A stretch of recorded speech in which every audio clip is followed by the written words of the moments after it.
రాష్ట్రంలో కూటమి ప్రభుత్వం సంవత్సరం కిందట వచ్చింది.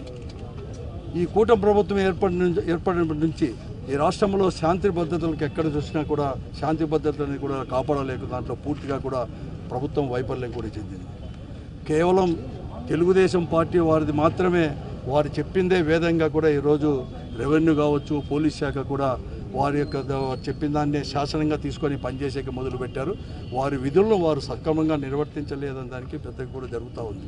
ఈరోజు ఈ రాష్ట్రంలో దాదాపుగా కూడా 188 యొక్క అఘాయిత్యాలు జరిగితే, అత్యాచారాలు జరిగితే దాదాపుగా 15 మంది కూడా ఈరోజు హత్య కూడా గావిపడారు. ఏది కానీ వారిపైన సరైన యాక్షన్ కూడా తీసుకోలేని పరిస్థితి కూడా ఉంది. వాటిలో భాగంగానే ఈరోజు ఈ అనంతపురం జిల్లాలో కూడా, ఉమ్మడి అనంతపురం జిల్లాలో కూడా ఒక దళిత కావచ్చు, అలాగే ఒక ఎస్టీ అమ్మాయి, గిరిజన అమ్మాయికి కూడా ఈరోజు కూడా హత్య గావించబడుతుంది. ఒక దగ్గర కూడా దళిత అమ్మాయిని కూడా అమానుషంగా కూడా ఈరోజు కూడా అంతా కూడా కామందులు కొంతమంది కూడా చేసినా కూడా ఈరోజు ఎక్కడ కానీ చర్య తీసుకున్న దాంట్లో పూర్తిగా కూడా వైఫల్యం చెందారు, నిర్లక్ష్యం కూడా వహించారు. ఈరోజు ఇక్కడ ఎస్టీ అమ్మాయి తన్మయ అమ్మాయి 3వ తేదీ ఇంటి నుంచి కూడా మిస్ అయితే వెంటనే కూడా 4వ తేదీ ఉదయమే కూడా కంప్లైంట్ చేస్తే ఆమె యొక్క ఆచూకుని తెలుసు దాంట్లో ఘోరంగా కూడా నిర్లక్ష్యం వహించినారు పోలీసు వారు. అందుకోసమే ఆమె 7వ తేదీ శవమై ఇక్కడ అది కూడా కనపడింది. దాదాపుగా మాకు తెలిసిన ఇన్ఫర్మేషన్ ప్రకారం 2-3 రోజులు కూడా ఈ అనంతపురం పట్టణంలోనే ఒక లాడ్జ్లో అనేది కూడా ఆమెను పెట్టి ఉన్నా కూడా ఎవరు కానీ కనుక్కోలేకపోయారు. తల్లిదండ్రులు వారి గుండె అనుమానితులపైన కూడా పేర్లు చెప్పినా కూడా వారిని దర్యాప్తు చేసే దాంట్లో కానీ దర్యాప్తు చేయాలని చెప్పి తీసుకొని వచ్చినా కూడా వారిని వెంటనే కూడా విడిచిపెట్టిన దానివల్ల, ఆలస్యం చేసిన దానివల్ల ఈ హత్య గావించబడింది. ఇది పూర్తిగా కూడా సర్కారీ హత్య తప్ప మరొకటి కాదని కూడా చెప్పక తప్పదు. ఈరోజు పోస్ట్ మార్టం కూడా సరిగ్గా చేయలేని పరిస్థితుల్లో కూడా ఉన్నారు. దానికి మేమందరూ కూడా పోస్ట్ మార్టం కూడా చేయాలని చెప్పేసి, అలాగే ఈరోజు రామగిరి మండలంలో కూడా ఒక దళిత అమ్మాయిని, అంటే 9వ తరగతి చదువుతున్న అమ్మాయిని దాదాపుగా కూడా ఒక 15 మంది కూడా, ఎందుకంటే ఆ గ్రామం అనేది కూడా తెలుగుదేశం పార్టీకి పెట్టని కోట, ఎవరు కానీ లేదు, stamping village of Telugu Desam party. గత 30 సంవత్సరాలు కూడా ఏ పార్టీ వారు కూడా లేరు, ఎవరికి కానీ నోరు తెరవడానికి లేని పరిస్థితి. దాంట్లో కూడా ఒక దళిత అమ్మాయిని కూడా ఈరోజు కూడా చేసుకుని రావడం జరిగింది. ఈరోజు పోలీస్ రక్షణలో ఉంది. కనీసం రాజకీయ పార్టీ వారికి కానీ, మాజీ మంత్రులకు కానీ, లేకపోతే ఒక ప్రజా సంఘాలకు కానీ అమ్మాయితో మాట్లాడదామన్నా కూడా ఈరోజు వాళ్ళని కలవనీయకోకుండా చేస్తున్నారు. ఈరోజు ఈ ప్రభుత్వం కూడా ఇటువంటి ఘోరమైన పరిస్థితులు కూడా ఈరోజు ఉండే. ఇదే జగన్మోహన్ రెడ్డి గారు ముఖ్యమంత్రిగా ఉన్నప్పుడు దిశ అనే యాప్ను కూడా తీసుకొని వచ్చేసి ఎంతోమంది మహిళలకు కూడా రక్షణ కల్పించాడు. దాదాపుగా కూడా 1.5 కోటి మంది కూడా ఆ దిశ అనే యాప్ను కూడా చేసుకుని కూడా ఉపయోగించుకున్నారు. ఈరోజు అంతేకాదు 2250 మంది కూడా, చాలామంది కూడా వాళ్ళ ప్రాణాన్ని, మానాన్ని కూడా కాపాడుకునేది కూడా ఉంది. కూడా ఆ దిశ యాప్ని నిర్వీర్యం చేశారు. హోమ్ మినిస్టర్ ఏమాత్రం లేదు, ఒక హోమ్ మినిస్టరే అనిత గారే చేతులు ఎత్తేసి ఈరోజు కూడా నా దగ్గర లాఠీ లేదు, తుపాకీ లేదు, నేను ఏమి చేయగలనని చెప్పేసి కేవలం ఈరోజు ప్రతిపక్షంగా మేము ప్రజల పక్షాన్ని అడిగితే మా పైన సెటర్లు వేసేదానికో, లేకపోతే తెలుగుదేశం పార్టీని పొగుడుకోవడానికో, మమ్మల్ని విమర్శించడానికే ఆమె మంత్రి పదవి వచ్చినట్లుగా ఈరోజు కూడా ఉంది. కానీ ఎక్కడ కానీ దారుణమైన పరిస్థితులు ఉన్నాయి. అందుకోసమే ఈరోజు పెద్ద ఎత్తున కూడా ఇది కేవలం రిప్రజెంటేషనే కాదు, లేకపోతే ఈ పోలీసు వారో లేకపోతే ప్రభుత్వం వారో ఇక్కడ జరిగిన అఘాతానికి ఇది కేవలం ఒక సర్కిల్ ఇన్స్పెక్టర్ని సస్పెండ్ చేసినంత మాత్రాన ఇది మాత్రం ఆగదు. ఈ పోరాటం కూడా వెంటనే ఆ బాడీకి రీపోస్ట్ మార్టం చేసి వారికి, ఆ కుటుంబానికి తగు న్యాయం ఆర్థికంగా కానీ, లేకపోతే ఆ ఇంటికి ఒక ప్రభుత్వ ఉద్యోగం, ఆ ఇంటిలో ఎవరికైతే అర్హత ఉంటే వాళ్ళు ప్రభుత్వ ఉద్యోగం ఇచ్చేటట్టు అలాగే ఒక అర్బన్లో కూడా 5 సెంట్ల స్థలం కూడా, ఎందుకంటే ఆ రోజు జగన్మోహన్ రెడ్డి గారు ఇవన్నీ కూడా చేశారు, అవన్నీ కూడా చేయాలని చెప్పేసి కూడా ఈ ప్రభుత్వాన్ని కూడా డిమాండ్ చేస్తూ భవిష్యత్తులో కూడా ఇంకా పెద్ద ఎత్తున కూడా మేము చేస్తాము, పోరాటాలు చేస్తామని చెప్పేసి కూడా తెలియజేస్తున్నాం. మీడియా మిత్రులారా, నేను కుంభ రవిబాబు ఎమ్మెల్సీ, ఆంధ్రప్రదేశ్ రాష్ట్రం మొట్టమొదటి స్టేట్ ఎస్టీ కమిషన్ చైర్మన్గా చేశాను. ఇవాళ జరిగినటువంటి సంఘటన చాలా చాలా దురదృష్టం. ఇది కరెక్ట్గా ప్రభుత్వ హత్య అని చెప్పాలి. సంపూర్ణంగా దీనికి చంద్రబాబు నాయుడు గారే బాధ్యత వహించాలి. ఎందుకంటే ప్రభుత్వానికి అధినేత ఆయనే కాబట్టి చంద్రబాబు నాయుడు గారు ప్రత్యక్షంగా బాధ్యత వహించవలసినటువంటి బాధ్యత ఆయన మీదే ఉంది.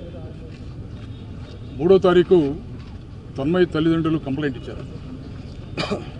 7వ తారీఖు బాడీ ట్రేస్ అవుట్ అయ్యి 3వ తారీఖు తల్లిదండ్రులు కంప్లైంట్ ఇచ్చినప్పుడు 4వ తారీఖు అనుమానాస్పద నిందితుడిని పిలిచి ఎంక్వైరీ చేసి సంపూర్ణమైనటువంటి ఎంక్వైరీ చేయకుండా ఎలాంటి రాజకీయ ఒత్తిడి ఉందో వాళ్ళ మీద అర్థం కాదు, వాళ్ళని వదిలేసి ఆ తల్లిదండ్రుల మీద ప్రెషర్ బిల్డప్ చేశారు పోలీస్ డిపార్ట్మెంట్. ఇది సరైనటువంటి విధానం కాదు. రాష్ట్ర ప్రజానీకం మొత్తం కూడా దీన్ని తీవ్రంగా చూస్తుంది. వాళ్ళ ఈ కూటమి ప్రభుత్వం అధికారంలోకి వచ్చిన తర్వాత 188 మంది మహిళల మీద అత్యాచారాలు జరిగినాయి. అంటే సగటున 2 రోజులకి ఒక మహిళ మీద అత్యాచారం జరిగింది. 15 మంది మహిళల్ని అత్యాచారం చేసి చంపేశారు. 5 బాలికల్ని చంపేశారు. ఇంత దుర్మార్గమైనటువంటి పరిపాలన బహుశా ఆంధ్రప్రదేశ్ చరిత్రలో ఎన్నడూ కూడా జరగల. దీనికి డైరెక్ట్గా ప్రభుత్వము చంద్రబాబు నాయుడు గారే బాధ్యత వహించాలి.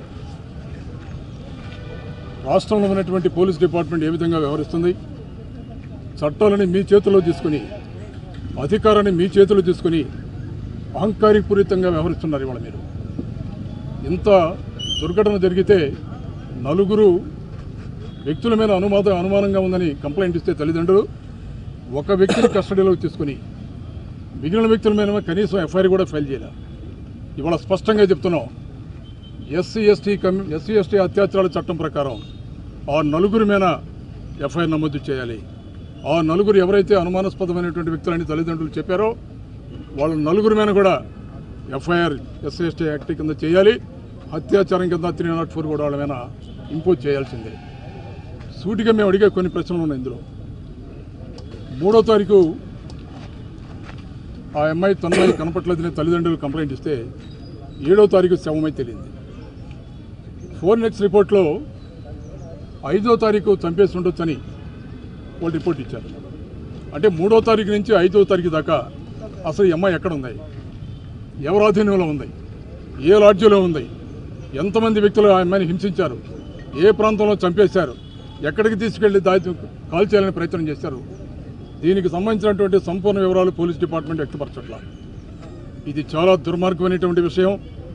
ఈ కూటమి ప్రభుత్వం ప్రధానంగా చంద్రబాబు నాయుడు గారు ఈ రాష్ట్రాన్ని ఏం చేయదలుచుకున్నారో అర్థం కావడం లేదు. సంవత్సర కాలంలో సగటున 2 రోజులకి ఒక మహిళ అత్యాచారానికి గురై హత్య చేయబడుతుందంటే ఇంతకన్నా దుర్మార్గమైనటువంటి పరిపాలన మరొకటి లేదు. ఇవాళ స్పష్టంగా చెప్తున్నాం, మేము ఎస్సీ ఎస్టీ చట్టం కింద కేసు ఫైల్ చేయాల్సిందే. ఇది మా ప్రధానమైనటువంటి డిమాండ్. ఆ పూడ్చిపెట్టినటువంటి శవాన్ని మళ్ళీ బయటకు తీసి ఖచ్చితంగా పోస్ట్ మార్టం చేసి ఎందుకు చనిపోయింది అమ్మాయి, ఏ విధంగా చనిపోయింది, దాన్ని కూడా బహిర్గతం చేయాల్సినటువంటి బాధ్యత ఇవాళ ప్రభుత్వమైన ఉంది. ఒకవేళ మీరు అలానే చేయని పక్షంలో ఈ రాష్ట్రంలో ఉన్నటువంటి ప్రజా సంఘాలు కానివ్వండి, వైఎస్ఆర్ కాంగ్రెస్ పార్టీ కానివ్వండి, గిరిజన సంఘాలు కానివ్వండి, ఉవ్వెత్తున ఉద్యమిస్తాం. రాష్ట్రంలో భారీ స్థాయిలో ఎస్సీ ఎస్టీ మహిళల మీద వ్యక్తుల మీద అత్యాచారాలు చేయడం జరుగుతుంది. ఇవాళ దీన్ని తీవ్రంగా ఖండిస్తున్నాం. పౌర హక్కులు నశించిపోతున్న ఇవాళ రాష్ట్రంలో ప్రధానంగా మహిళల మీద తీవ్రమైనటువంటి హింస చెలరేగుతుంది ఇవాళ రాష్ట్రంలో. దీన్ని వైఎస్ఆర్ కాంగ్రెస్ పార్టీ తీవ్రంగా ఖండిస్తుందని కూడా ఇవాళ మీడియా ద్వారా ఈ ప్రభుత్వానికి హెచ్చరికలు జారీ చేస్తున్నాం. అంతేకాదు, ఇవాళ ప్రభుత్వంతో మాట్లాడుతుంటే, డిఆర్ఓ గారితో మాట్లాడుతుంటే సమాధానం లేదు ఆయన దగ్గర నుంచి. ఇవాళ ప్రజా సంఘాలుగా వైఎస్ఆర్ కాంగ్రెస్ పార్టీ నుంచి మేము వస్తున్నామని మాట్లాడుతుంటే కలెక్టర్ గారు అందుబాటులో లేరు, కనీసం జాయింట్ కలెక్టర్ అందుబాటులో లేరు. ప్రభుత్వానికే కొన్ని విషయాలు చెప్పాల్సినటువంటి బాధ్యత మా అందరి మీద కూడా ఉంది. ఇవాళ ఎస్సీ ఎస్టీ చట్టాన్ని ఇంపోజ్ చేయాలి. దాని మీద తగినటువంటి ఆ చట్ట ప్రకారం ఏ విధంగా కుటుంబానికి న్యాయం చేయాలో అన్ని కార్యక్రమాలు చేయాలి.